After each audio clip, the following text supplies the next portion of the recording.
Welcome, everyone. Today, we're going to explore one of the biggest, most foundational questions in the entire Bible. It's a question that actually prompted God to reveal his own personal name, and in doing that, he revealed the whole purpose of his story. Okay, let's just dive right in. So, picture this. Moses is at the burning bush. He's just been given this massive assignment to go free the Israelites from slavery in Egypt. And he asks this absolutely brilliant question. He knows the people won't just follow him blindly. They're going to want to know who sent you. This one question just sets the stage for God to tell us more about himself than ever before. But to really get the weight of God's answer, we can't just start there. We actually have to zoom out a bit and understand the bigger picture, the whole purpose of the Bible story, which, of course, starts on page 1. So let's head all the way back to the book of Genesis.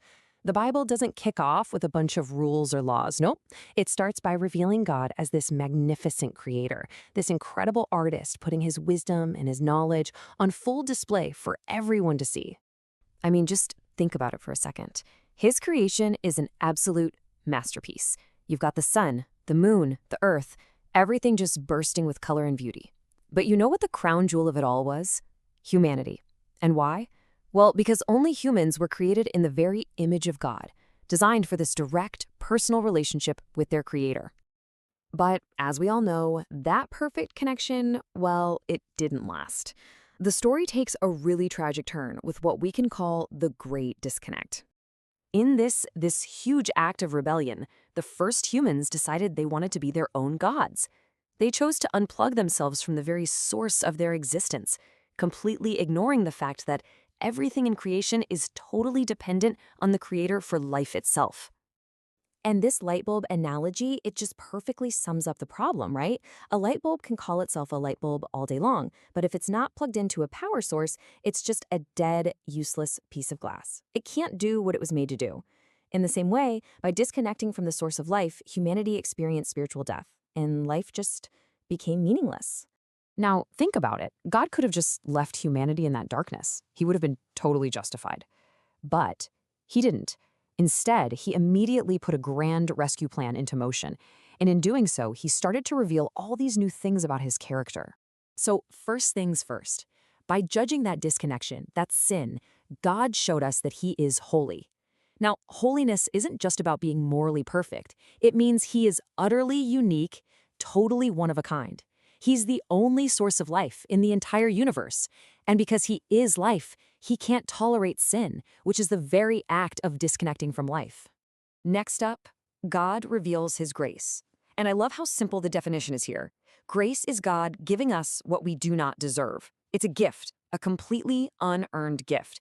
And in this case, it was the incredible gift of a way back to the source of life. And right alongside grace, he showed us his mercy. It's like two sides of the same amazing coin. If grace is getting what you don't deserve, mercy is not getting what you do deserve. Humanity deserved the full consequence of that disconnection, but God mercifully held that punishment back. Okay, so this brings up a huge question, right? How can God be both totally holy, meaning he has to punish sin, and also be gracious and merciful? He answers that question right here in the very first promise in the Bible.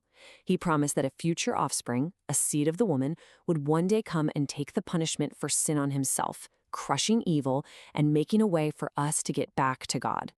You see, this promise of a rescuer, it becomes the main thread that weaves the entire story of the Bible together. So now, let's see how that thread connects the promise we see in Genesis to the incredible stuff that happens in the book of Exodus. So God first gave a very specific version of this rescue promise to a man named Abraham.